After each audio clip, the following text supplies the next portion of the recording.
siamini kwamba ati Nurlan anaweza akapotea. Hii Tanzania kwa sasa hivi dunia ilivyo na huu utandawazi uliopo, kwamba eti Nurlan ajifiche kiasi kwamba asiwezi kuonekana kwenye jeshi la polisi. Tangu darasa la 6 nimekuja kuwapelekea binti wa chuo kikuu akiwa tayari ni maiti.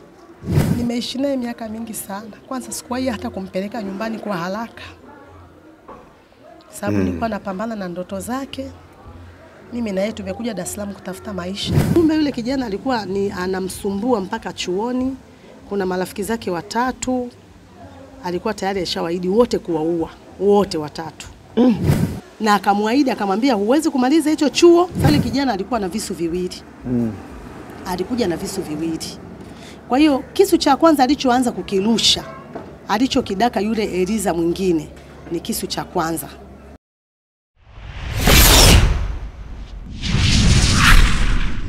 Mtazamaji wa Global TV, hiki ni kipindi chako cha Kona ya Mtaa. Leo nimekuja maeneo ya Yombo Dovya, ambapo siku ya tarehe 22 ya mwezi wa 4 tuliripoti tukio la mwanachuo wa chuo cha ustawi wa jamii aliyekuwa akifahamika kwa jina la Elizabeth Emmanuel Maguha, ambaye alikuwa na umri wa miaka 23, ambayo inadaiwa alichomwa visu na aliyekuwa mpenzi wake mpaka kumsababishia umauti. Lakini mama wa marehemu alimsafirisha mtoto wake kwa ajili ya kuweza kwenda kumpumzisha kwenye nyumba yake ya milele na amerudi Dar es Salaam. Tukataka tujue, je, mtuhumiwa huyu ambaye alitajwa amekamatwa, na je, nini kinaendelea baada ya tukio hilo la kukatishwa uhai wa mwanafunzi huyu wa chuo ambaye mama anapambana na biashara zake za uuzaji wa samaki ili kuweza kuyafanikisha maisha ya mtoto wake ya elimu. Kana mimi kuweza kumsikia mama wa Elizabeth anachokwenda kuzungumza. Nyuma kamera ni Zakaria Master Gamondi. Kwanza mama, pole kwa matatizo, pole kwa msiba, na ningependa kwanza kulifahamu tena jina lako, unaitwa nani? Mimi nashukuru, kwa majina naitwa Rahma Hussein Mnyeto. Ndio mama mzazi wa marehemu Elizabeth? Mimi ndio mama mzazi wa marehemu Elizabeth Emmanuel Maguha. Alikuwa anasoma chuo gani hapa Dar es Salaam? Binti yangu amesoma chuo cha ustawi wa jamii takriban miaka 5 pale. Ameanza certificate, kaingia mwaka wa kwanza, diploma mwaka wa pili, akafaulu kuingia degree ya kwanza, na sasa alikuwa degree ya pili, akijiandaa kumalizia mwaka wa 3 katika chuo cha ustawi wa jamii Bamaga, Dar es Salaam. Watu wengi walipigwa na bumbuazi baada ya kusikia binti yako amechomwa kisu na anadaiwa kuwa alikuwa mpenzi wake. Ilikuwaje? Nini unafahamu mama kuhusiana na hilo tukio lenyewe, jinsi ambavyo limetokea mpaka kukatisha uhai wa binti yako Elizabeth? Yaani kwanza ni jambo la kusikitisha sana, maana ni kitu ambacho hata mimi mwenyewe sikukidhania kama kinaweza kunitokea kwenye maisha yangu. Binti yangu alikuwa ni binti mdogo sana. Ndio? Alikuwa na miaka 23. Ni binti ambaye alikuwa hajawahi hata kuanza kuingia kwenye mahusiano. Lakini ni binti ambaye alikuja akapata rafiki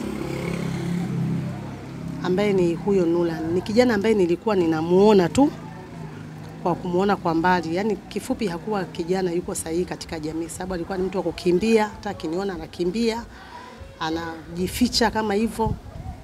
Lakini nadhani walikuwa na urafiki kama huu, urafiki wa ahadi ndani ya miaka 3. Akiwa yuko diploma 2.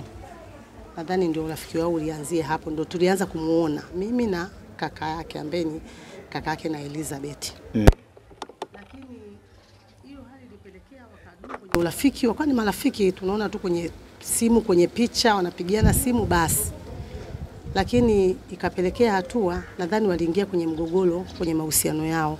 Ni hapo kipindi ambacho binti yangu aliwahi kunieleza kwamba yule kijana alikuwa anafanya kazi, alipata kibarua TTC Sigara. Lakini yule kijana akawa amepata matatizo kazini kwake. Akawa ameiba milioni 2, akawa amekimbia. Kukimbia, mdhamini wake sasa ambaye alikuwa ni kama kaka yake na yule kijana, akaja akamfuata binti yangu katika biashara yangu ya samaki. Binti yangu kile kitendo ya kukipenda. Akamwambia unanifuata mimi kama nani? Akamwambia wewe ndio mtu unayemfahamu, wewe ndio rafiki yake, kwa hiyo unajua alipokimbilia, mimi nipe ushirikiano, mimi siwezi kuwekwa ndani kwa ajili yake. Kwa hiyo binti yangu kuanzia kipindi kile akachukua maamuzi magumu, akawa amevunja ule urafiki. Sasa yule kijana katika ukimbia kwake alikimbilia Zanzibar, nadhani kipindi hicho aliwahi kuniambia binti yangu. Akakaa sana kule karibu miezi 5. Baadaye akarudi. Alivyorudi akakuta huko mwenzake, yani mahusiano ameshayavunja. Yule kijana hakutaka kubayana hiyo hali. Yani hiyo sasa ninahadisiwa na marafiki zake wa karibu wa Elizabeth. Umehadisiwa kabla au baada ya kifo? Nimehadisiwa baada ya kifo. Marafiki zake wa hapa nyumbani na wale wa chuo. Ndio. Kwa sababu kumbe yule kijana alikuwa anamsumbua mpaka chuoni. Kuna marafiki zake 3 alikuwa tayari ashawaahidi wote kuwaua, wote 3. Yupo Amina, yupo na Agi, pamoja na huyo Eliza. Na huku nyumbani, na ulipouliza aliwaahidi kuwafanyia kitendo hicho kwa sababu gani? Yani alikuwa anaambia kwamba wao ndio wanaomshawishi Eliza mkatae. Na vipi hao mabinti uliwauliza kwamba walitoa taarifa kwenye kituo cha polisi kwa ajili ya usalama wao? Hawakuwahi kutoa taarifa hao mabinti. Walikuja hiyo siku kunihani, nilivyotoka msibani, ndio wakaja kunipa taarifa kama hizo. Nikamwambia mbona hamkutoa taarifa yoyote? Akasema sisi watoto mara nyingi mama tunakuwa tunaogopa wazazi, tunaona labda ni mtu ile hasira tu ya mahusiano itaisha ile hasira, lakini sisi hatukuweza kujua kama mtu alikuwa serious kiasi hiki. Hawa wa nyumbani pia, huyo Eliza aliyejeruhiwa na huyu marehemu binti yangu na mwenzake binti mmoja anakaa hapa ninapokaanga samaki, na wenyewe pia alitoa vitisho hivyo kwamba atawaua wote kwa sababu wao ndio wanaomshawishi amkatae. Lakini sasa zile taarifa na yeye hakuweza kuambia wale wenzake wazi. Maana alichokuwa kikifanya alikuwa akitumiwa message namba tofauti, akawa anafuta zile message, ana block zile namba. Najua tuna mambo ya vijana. Wanadhani kublock na kufuta message ndio amemaliza. Kumbe mwenzake akawa yuko serious, anatuma message. Lakini imeenda mbali zaidi. Kuna kijana mmoja alikuwa ni rafiki yake na binti yangu. Ni mkaka mtu mzima, alikuwa anafanya kazi bodi ya mikopo. Yule kaka nilivyotoka msibani nimempigia simu, alinitafuta. Nikaongea naye kwenye simu, akaniambia mama, hilo tukio mimi huyo kama dada yangu Eliza alikuja kunielezea matatizo yake na matatizo ya maisha yake kipindi anaanza chuo pale, anaingia chuo kikuu. Akaniambia kuhusu mkopo wake wa mara ya kwanza alivyokuwa amepewa na bodi ya mikopo. Mimi kutokana na hali halisi nilimhudumia huyo binti kutokana na hizo changamoto alizonazo, mamake paka auze samaki akope mikopo ndio aweze kumsomesha. Nilipambana juu ya huyo binti akapata asilimia nzuri ya mkopo kwa ajili ya masomo yake. Lakini pia nikambeba kama mdogo wangu wa damu, nikawa ananihadisia changamoto zake. Aliwahi pia kuniambia changamoto za huyo kijana. Na mpaka nikampigia simu, akanipa namba, nikampigia simu huyo kijana. Nikampa vitisho sana, nikamwambia usimfuatilie dada yangu, muache aendelee na masomo yake. Lakini huyo kijana akaomba radhi, akasema basi kaka, mimi ameisha, mimi nitakaa mbali na maisha yake. Ikawa hivyo. Kwa hiyo kilichokuja kuendelea tena hapo baina yake na Eliza, aliona tu kimya kimezidi, kwa hiyo akajua ile habari imekwisha. Kumbe huko nyuma bado ilikuwa inaendelea moyoni mwa yule kijana. Kwa hiyo ni kijana ambaye ameniumiza sana kwenye maisha yangu, kwa sababu mimi binti yangu ndio binti wa pekee, nina watoto 2 tu, nina wa kiume na wa kike. Huyo wa kwanza alikuwa na miaka 23 na wa pili ana miaka 13, yuko form 2. Ni watoto ambao ninapambana nao kwenye maisha yangu ili niweze kuwavusha na niweze kutimiza ndoto zao na wao watimize ndoto zangu. Kwa hiyo na kibaya zaidi, kwanza katika nilivyorudi kutoka kumzika binti yangu, nimekuja kufuatilia zaidi, yule kijana sio mtu wa Moshi. Yule kijana ni hawa watu wanaotokea kanda za Manyara. Ni hawa wenye yani watu wa itikadi fulani, watu wa dini fulani, wana itikadi zao kali za ajabu. Ni kijana wa hawa pembezoni mwa Manyara na Kondoa. Katikati hapo. Ni katikati hapo. Kuna udini mkali sana mahali pale na pana itikadi za ajabu sana mahali pale. Kwa hiyo ni mtu wa upande huo, sio Mchaga wa Moshi kama ilivyokuwa inasemekana kwamba anatokea Moshi. Yawezekana labda ni wazazi wake tu ni wahamiaji wa Moshi, lakini yeye ni hawa watu wa katikati. Nadhani ni wanaitwa nini hawa? Ni Walangi na watu wa Manyala hapo katikati. Sawa. Natamani kurudisha nyuma kidogo. Ulisema walikuwa marehemu walikuwa kama wamewekeana ahadi ya siri baina yake na huyo anayedaiwa kuwa alikuwa mpenzi wake. Marehemu acha kushirikisha chochote kuhusiana na mahusiano yake ya siri kwamba mama, mimi nitakapomaliza shule labda kuna mtu naye na mama ukawa umefahamu kwa maana ukabariki? Binti yangu hajawahi kunishirikisha kitu kama hicho. Ndio maana ninavyokuambia kwamba hii story yote mimi nimekuja kuipata baada ya mtoto wangu kuwa ameshafariki. Ndio marafiki zake wanaanza tena na wenyewe wanajua ni kwa mbali sana, kwa sababu hili swala lake kwanza hakuliweka wazi. Ina maana kwamba hakuwa tayari nalo kwenye moyo wake. Unajua kitu ambacho huko tayari nacho huwezi kukiweka wazi. Umeona? Na wakati ambao ulikuwa ukimwona huyo kijana akikuona na ukimbia, ukuwahi kumhoji marehemu Eliza, kwa nini huyu kijana huwa ananikimbia? Niliwahi kuongea na binti yangu. Nikamwambia kwani huyu kijana ni nani? Akaniambia mimi ni rafiki yangu tu. Nikamwambia anasoma chuo, akasema hapana, asomi. Yuko tu hapa Ulaiani. Anatokea makaburi ya City. Okay. Kwa hiyo tofauti na hapo sikumfuatilia sana msichana kumuuliza, kwa sababu ni binti tayari ni mtu mzima, ana uwezo wa kukuambia jambo, ana uwezo wa kufanya kitu chochote kwa matakwa yake binafsi. Lakini pia nikamwona tu ni msichana ambaye pia hakuwa na yale mahusiano ya kusema kwamba ameyaweka moyoni mwake. Yaani mimi binti yangu ninakiri mpaka namsimamia mpaka amri kiyama kwamba binti yangu moyoni mwake kulikuwa kuna Mungu na kulikuwa kuna mama yake tu. Yaani wa kwanza alikuwa ni Mungu wake na wa pili alikuwa ni mama yake. Kwa hiyo hakuweza kuingiza mtu mwingine moyoni mwake, na ndio maana hakuwa wazi kusema kwamba huyu hapa labda ni rafiki yangu. Sasa mimi kiukweli ninalala naye kila siku. Sasa hata hayo mahusiano uwezo ukamsemea mtoto wa kike ama mtoto yote wa kiume au wa kike, ataenda chuo, yuko free kila sehemu. Maana mtoto wangu alikuwa anasoma day, hajaye kukaa boarding. Chuo chake miaka yake 5 yote ya chuo, hajaye kukaa boarding. Ni mtoto ambaye alikuwa anaenda shule na kurudi nyumbani. Kwa hiyo miaka yote 5 niko naye nyumbani kwangu. Sijawahi kuona hata siku moja baba ametoka hata usiku labda anaenda sehemu club, labda nimealikwa na marafiki zangu, nimefanya nini. Hata hizo gladu za chuo tu mimi mwanangu alikuwa hawezi kwenda, zaidi ya labda ataenda mchana, atashiriki zile za shuleni. Anakuambia mimi leo kuna gladu shule, mimi siendi. Mimi nasubiri ya kwangu ya mwaka wa 3 degree nione ikoje basi.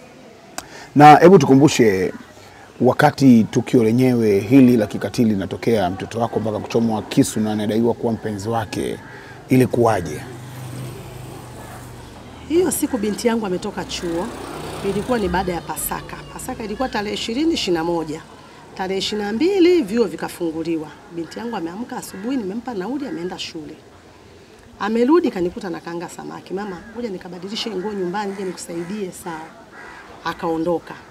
Lakini alipofika maeneo ya nyumbani kwangu hapo Mchalingeni, kuna kisehemu kama cha uwanja na kuna mwembe mkubwa.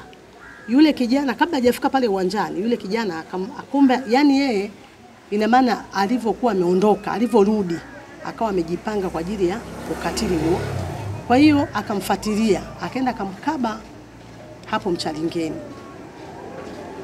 Yule binti akapiga kelele, wakavutana nguvu, wakashindana nguvu, akataka kumpola simu yake, akawahi kuiokoa simu yake, akakatakata tu mkoba wake ule wa madaftari alikuwa amebeba. Yule binti akarudi huku mbio, lakini alipiga kelele pale. Alipopiga kelele majirani akatoka, wakamuuliza vipi? Mtu akasema alikuwa anataka kupola simu yangu. Watu kumfuatilia hawakumuona, wakaondoka. Lakini muda ambao amerudi hapa, nikamuuliza umefika nyumbani dakika hii na kurudi? Akaniambia hapana, mimi sijafika nyumbani mama. Nikamwambia kwani nini umekuaje? Asema nimekutana na yule kijana Nulani amerudi. Nikamwambia mimi ndicho mtamkeni, nikamwambia hivi Nulani amerudi? Kama amerudi, kipindi kile kumbuka alikunywa sumu, akatoroka akaenda kwao. Kipindi kile amerudi atakuua. Ndicho nilichomtamkia mwanangu. Yaani alikunywa sumu kwa sababu gani Nulani? Alikunywa sumu, naye ana historia yake na yeye. Yaani ameshafanya matukio baada ya kukataliwa. Yaani naweza kusema kwamba ndani ya kukataliwa kwake ni kama miezi 7 ama 8. Na huyo Eliza? Na huyo Eliza. Kwa hiyo akanywa sumu akataka kujiua yeye. Alishataka kunywa, sio alitaka, alikunywa sumu kwenye meza yangu ya biashara usiku pale Chama. Alikuja siku hiyo akamkuta pale Eliza. Eliza alikuwa ni mpole sana. Yaani binti yangu mimi yuko tofauti na mimi. Alikuwa ni mpole sana. Kwa hiyo akifika pale yeye aongea, nakaa tu kimya anamwangalia. Hamfukuzi, hamsemeshi wala afanyi nini. Nakaa kimya tu anamwangalia. Kakaa pale. Siku hiyo kaja na kidumu cha mweneji. Amejaza kumbe sumu. Sasa Eliza yuko pale na majirani zangu tunaofanya nao biashara. Yeye sasa anaongea. Na huyo kijana alikuwa ukimuona ni mpole sana. Mkimya tena ameinama tu muda wote. Akamuuliza, akamwambia, "Wewe usitaki kuongea na mimi? Wewe si umenikataa mimi. Sasa nataka nijiue hapa ili nikupe kesi uonekane wewe ndio umeniua." Eliza kimya akanyamaza. Yule kaka kweli akafungua ile mweneji, akanywa ile sumu. Pale pale alikuwa amekaa kwenye kiti, kwenye benchi, akadondoka. Akatoka pofu. Sasa Eliza kuona vile, Eliza alikuwa na mawasiliano na rafiki yake na yule kaka ambao ametoka naye kijiji kimoja. Akampigia simu yule ndugu yake na Nula. Wewe huyu Nula ni amekuja kunywa sumu hapa kwenye meza ya mama, itakuwaje? Mimi mamangu ni mkali. Anataka kujiua hapa, anataka mimi kunipa kesi, mimi mbona sina mahusiano naye, nimeshamkataa, inakuwaje? Yule kaka akachukua bajaji akaja pale akamchukua. Binti yangu alichokifanya, akafunga biashara yangu akarudi nyumbani. Siku hiyo mimi nilikuwa nyumbani kwa najisikia vibaya. Kufika na mwiza, mbona umefunga biashara mapema? Analia. Mama, kaa chini nikwambie. Mimi ndio kwa mara ya kwanza binti yangu ananitamkia, ananiambia, "Mama, unamfahamu yule kijana anaitwa Nula, ni yule rafiki yangu?" Nikamwambia mimi simfahamu. Kama nilivyoongea siku ile, kama mimi simfahamu wala simtambui wala macho yangu hayataki hata kumtambua, ila huwa namuona tu na akiniona kazi yake ni kukimbia anarudi. Unaona? Kwa hiyo nikamwambia, "Sasa inakuwaje wewe ufunge biashara?" Amekuja pale mama, mimi nimemkataa muda mrefu tangu kipindi kile kaniletea matatizo kazini kwake. Sijui ameniandika huko kazini kwake, alivyoiba hela za watu, mimi nikaja kufuatiliwa hapa. Kwa hiyo amekuja kunywa sumu, anadai mimi nipate kesi. Nikamwambia, "Wewe kinachokuuliza sasa ni nini?" Mama, mimi naona ananiletea matatizo. Mimi nimeshamwambia simtaki, mimi sitaki mtu kwenye maisha yangu. Maana mimi nilitamani kuingia kwenye mahusiano naye, lakini mimi namuona sio mtu sahihi kwangu. Kwa mimi sasa hivi sitaki, nibaki tu mimi na masomo yangu nisome. Nikamwambia hapana, nyamaza. Nikamwambia yuko wapi yeye? Ndugu zake wamekuja wamemchukua, wamempeleka hospitali. Nikamwambia nipe namba ya huyo ndugu yake. Akanipa namba. Nikapiga simu nikamuuliza yule kijana, "Uko wapi?" Mimi ni mama yake na Eliza. "Wewe uko wapi?" "Tuko Temeke." Nikamwambia sasa hapo Temeke, nakuja sasa hivi. Mwambie huyu aliyekuja kujinyosha sumu kwenye meza yangu na kuja ili hiyo sumu aimalizie vizuri. Akasema sawa mama. Yule kijana akakata simu. Nadhani alimpa taarifa yule kijana. Kwa yule kijana kitendo cha kupewa taarifa kama mama yake na Eliza anakuja. Yule kijana alikuwa yuko emergency, ndio mapokezi. Nini ile huduma ya kwanza ile ukifika Temeke. Alikuwa amelazwa pale, ndio ametundikiwa maji. Alichomoa mirija ile akatoroka yule kijana. Usiku ule ilikuwa mida ya saa 3. Akatoroka. Mimi nafika pale Temeke, ndugu zake wenyewe wanashangaa. Sema si mimi nimeenda kulipia, nimekuta huyu hayupo. Manesi wenyewe wanashangaa, mgonjwa akatoroka kitandani. Ndio kipindi hicho alitoroka akarudi huko kwao inakosemekana ni Moshi, sijui ni Manyara, anajua yeye. Kwa hiyo akapotea kama miezi 4 ama 5. Muda mrefu kidogo. Muda mrefu. Okay. Kiasi kwamba mahusiano huku yakaisha na taarifa zikaisha na Eliza akawa kimya, hana taarifa naye tena. Wakati amefanya tukio hilo la kunywa sumu mbele ya meza ya biashara yako akiwepo mtoto wako na ameahidi kwamba anakunywa hiyo sumu kwa ajili ya kuweza yeye kupoteza maisha na kesi ya mwachie mwanao, mlitoa taarifa kwenye kituo cha polisi? Nilimwambia binti yangu hivyo kama nilivyomwambia hii mara ya mwisho anakufa yeye. Nikamwambia chukua, alikuja na ile chupa mpaka nyumbani. Nikamwambia chukua hii chupa, nenda polisi, nenda ukatoe taarifa. Huyu atakuja kukuletea matatizo. Lakini binti yangu, yani ni binti mmoja alikuwa ana tabia za uoga. Paka nikamwelekeza nenda kituo cha Makangalayo kwa afande Kafula, nenda kamuelezee. Hakwenda. Na hiyo chupa ilikaa sana hapa bandani kwangu kwenye meza ya samaki hapa ndani. Kama ushahidi ilikaa sana. Kwa hiyo alivyotoroka sisi tukaona basi kwa vile ameshaondoka tukaachana naye. Kwa hiyo tumekaa ndani ya hiyo miezi karibu 5 yuko kimya. Sasa alivyorudi hiyo wiki aliyorudi ambayo ndio hiyo juzi mwezi wa 4. Ndio akarudi akaanza kutuma message hizo za vitisho, binti yangu asemi chochote, haonyeshi, anatuma meseji, anamtishia na wanachuo wenzake, anamtishia na wao majirani zake, marafiki zake wa nyumbani. Yani yote ilikuwa ni hasemi, kwa sababu hata hao mabinti wa nyumbani huyu Eliza hakuwahi kuambia kwamba jamani, mama ukuwa na taarifa za vitisho kwa mtoto wako kutoka kwa huyo. Hata hao marafiki zake wa nyumbani hawakuweza, hawajui chochote. Okay. Baada ya vitisho kwa muda mrefu kwa mtoto wako? Hivyo vitisho vilikuwa ni siku 3. Hizo siku 3 alizorudi ndo akatoa vitisho hivyo, na akamwaahidi, akamwambia huwezi kumaliza hicho chuo. Sasa hizo taarifa alikuwa anatoa kwenye message, na maana paka wanachuo wenzake hiyo siku ya kufa hiyo alitoa hizo taarifa za message, na yule Eliza akawaonyesha wenzake shuleni kule. Kama jamani, Nula ananitumia message kama hizi, ananiambia mimi siwezi kumaliza chuo, lazima ataniua. Wenzake wakasema huyo ni maneno yake tu, unajua mambo ya watoto yanawachukulia hayo ni maneno tu. Kumbe kweli jioni yake mwenzao anakuja kuuawa. Na wakati nalokea tukio lenyewe sasa la kuchomwa kisu Eliza alikuwa mwanafunzi wa chuo, ilikuwa ni muda gani na Eliza alikuwa na nani mpaka tukio linatokea? Hiyo siku ilikuwa ni siku ya Jumanne tarehe 22. Binti yangu alivyotoka chuo, baada ya kuwa amenipa taarifa hizo za mchana, amekimbizwa akafanya nini, basi mimi nikamwacha hapa kwenye meza yangu ya samaki. Mimi na biashara yangu nyingine barabarani. Huwa nachukua samaki zangu hapa, nikishazikaanga nazipeleka barabarani kule Chama Dovya. Sasa nikamwacha hapa, nikamwambia hivi, huyu kijana amerudi kukuua. Nenda kituo cha polisi sasa hivi, nenda kwa afande Kafula kamuelezee. Mimi nikabeba beseni langu la samaki, nikamwacha na rafiki yake Eliza. Nikaambia nendeni kituo cha polisi, wote wawili sasa. Nikaambia nendeni sasa hivi polisi, hii biashara mwachieni mwenzenu machibaba hapa. Muende kituo cha polisi mkatoe nani taarifa. Wakasema sawa mama, tunaenda. Mimi nikaondoka barabarani. Lakini nimefika barabarani, nimefanya ile biashara mpaka mida ya saa 1 nikawa taa yangu nimeisahau huko. Nikampigia simu yeye. Nikamwambia niletee taa, akaniletea. Njia aliyotokea akatokea njia ya kichochoro kimoja kinatoka Msikiti Mweupe. Alipofika tu pale mimi nikamsema, nikamwambia unapita vichochoroni? Hivi unajua kwamba huyu kijana karudi kukuua? Nilimwambia taarifa kama yote na mwanangu. Yaani ulikuwa kama tayari kama una maono fulani. Kama maono fulani, naona mwanangu tayari anakufa, ila tu sijui ni muda gani. Nikamwambia unajua kijana karudi kukuua, kwa nini unapita vichochoro? Nimekwambia hata leo panda pikipiki ukirudi nyumbani, usitembee mpaka kesho tutakapochukua hatua. Nikamuuliza umeenda kituo cha polisi? Akanyamaza kimya. Tayari nikamwona ni mtu ambaye yani ana uzito, ana hofu, ana simanzi, yani hawezi kuongea chochote. Nikamwambia rudi, akaniletea taa, akarudi. Akapita kweli njia kubwa hiyo ya Chama Mchalingeni, akarudi huko kwenye biashara yangu. Imefika mida ya saa 1 mvua ilianza kunyesha. Mida kama saa 2 kasoro. Mvua ikanyesha. Mvua inanyesha, sasa mimi nimesimama niko bize pale na wateja wangu na weka samaki zangu vizuri siloane. Nikahisi kama akili yangu inaniambia nishike simu. Kwanza nikasikia nyonga zangu zimeshuka. Nikachukua simu yangu kwenye mkoba. Kuangalia simu nakuta miskoli 6. Zile miskoli za namba 1. Nikapiga. Nani alipiga? Kupiga anapokea jirani yangu mmoja anaitwa Mama Abu, jirani yangu kule Mchalingeni. Ananiambia Mama Abu, tumekupigia simu ukawa upokei. Binti yako amechomwa visu.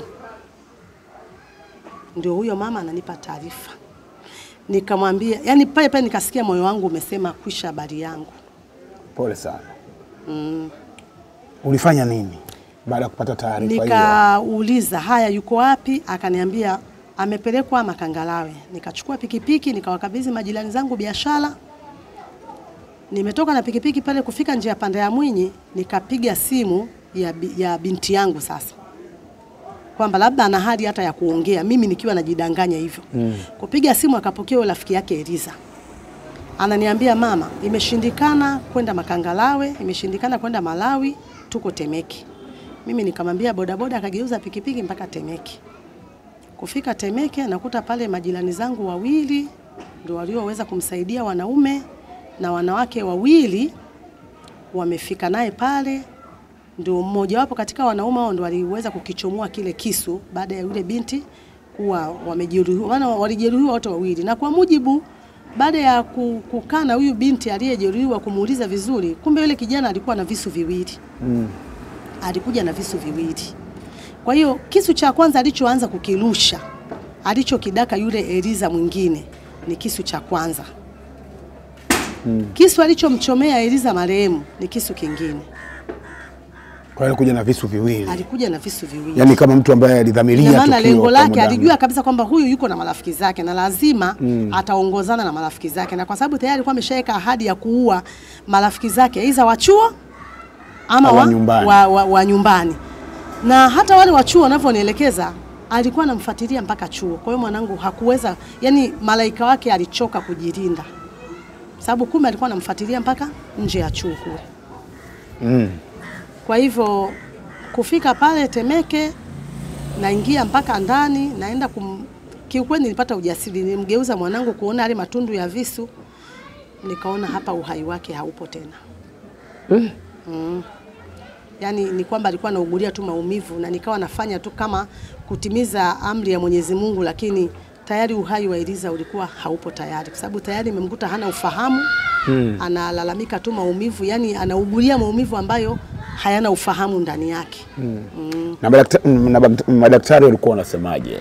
Daktari niliyemkuta pale siku hiyo wa zamu aliweza kutoa huduma yake ya kwanza, wakadai wameshona yale matundu, washone kwanza, lakini wakafanya ile huduma kwa dakika 2, nadhani waliziba tu sasa kwa nje, wakampeleka odini. Mimi naingia, naenda kalipia hapa, naenda kalipia, maana niko peke yangu Dar es Salaam hii.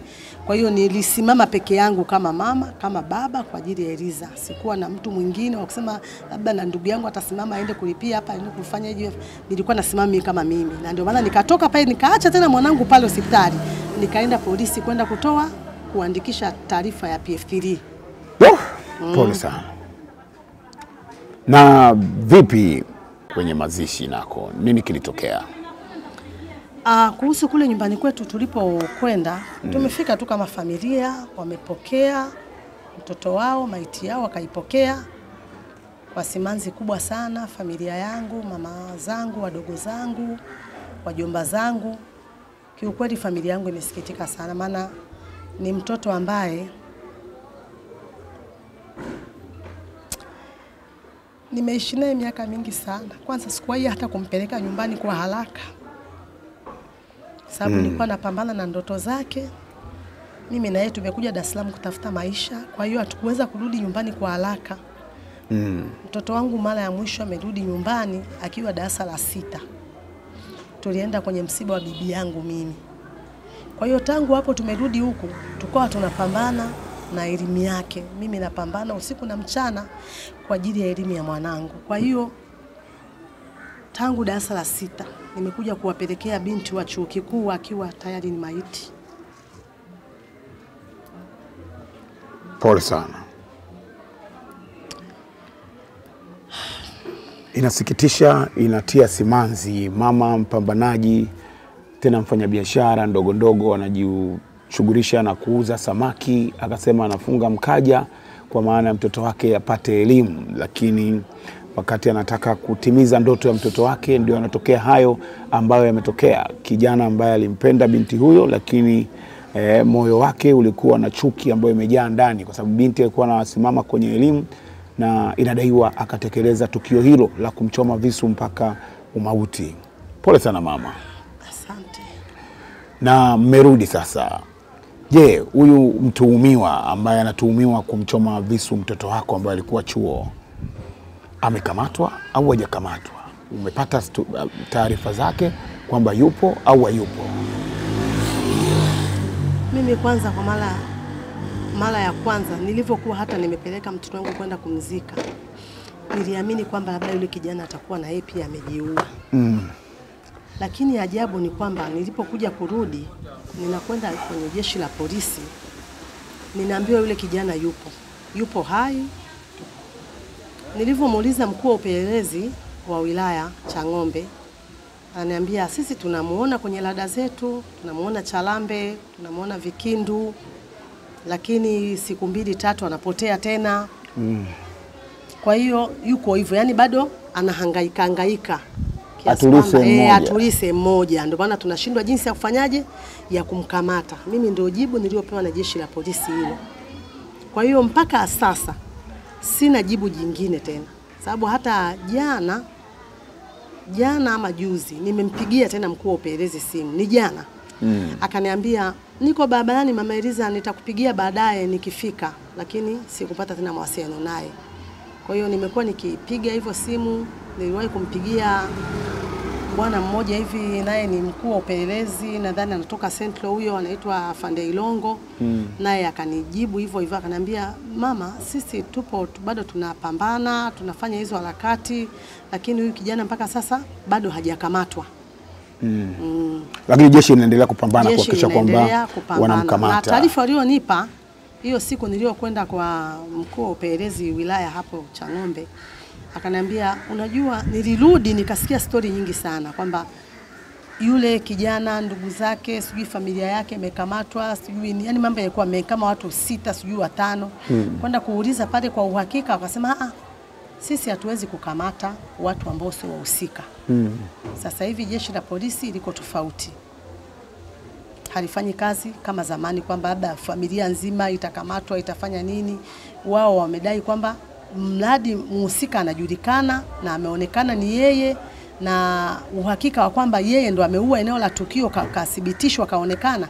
Kwa hiyo hakuna sababu ya kwenda kukamata tena mtu mwingine, sijui familia yake, sijui nani yake, hakuna. Ndio taarifa mimi niliopewa. Na vipi chuoni? Ulienda kutembelea chuoni na kutoa taarifa ya kifo cha mtoto wako rasmi? Hapana, mimi sikuwahi kwenda, lakini chuo chenyewe na uongozi wake, hata siku ya mazishi ya mtoto wangu niliongozana nao, walitoa ujumbe wao, waliutuma, nikaongozana nao kwenda kumzika binti yangu. Na niliporudi pia hilo darasa alilokuwa akisoma na wenzake wamekuja pia kunihani wanafunzi wenzake. Kwa hiyo tumeshirikiana vizuri katika kumhifadhi Elizabeth. Wow. Pole sana. Maneno yako ni yapi ya mwisho kutokana na tukio hili zima la mtoto wako na mhalifu huyo? Mimi kiukweli ninaiomba tu serikali ya Jamhuri ya Muungano wa Tanzania. Siamini kwamba ati Nurlan anaweza akapotea. Hii Tanzania kwa sasa hivi dunia ilivyo na huu utandawazi uliopo, kwamba eti Nurlan ajifiche kiasi kwamba asiwezi kuonekana kwenye jeshi la polisi, sio kweli. Ninaomba tu juhudi zifanyike, ingawaje sasa hivi najua kuna mambo mengi, huu mwaka una mambo mengi, una uchaguzi una nini, lakini ninaomba Nurlan apatikane. Pole sana. Nikumbusha jina lako mama. Mimi naitwa Rahma Hussein Mnyeto. Mtazamaji wa Global TV, kama unavyoona ni mama wa mtoto ambaye ni marehemu kwa sasa, anaitwa Elizabeth, ambaye alikuwa anasoma chuo mwaka wa 3 na alichomwa kisu na anadaiwa kuwa mpenzi wake mpaka umauti. Ni tukio ambalo limewabubujisha machozi watu wengi. Endelea kukaa na sisi. Mimi naitwa Gabi Mtanzania, nyuma ya kamera anaitwa Zakaria Master Gamondi. Kama kuna taarifa yoyote kuhusiana na mtuhumiwa, unaweza kututafuta pia kupitia namba 0674883067. Ili kuwa mwanafamilia bora wa Global TV, usisahau kusubscribe, like, kushare na kucomment. Baada ya kusubscribe, bonyeza alama ya kengele ili kupata taarifa kwa kila video inayopanda Global TV Online.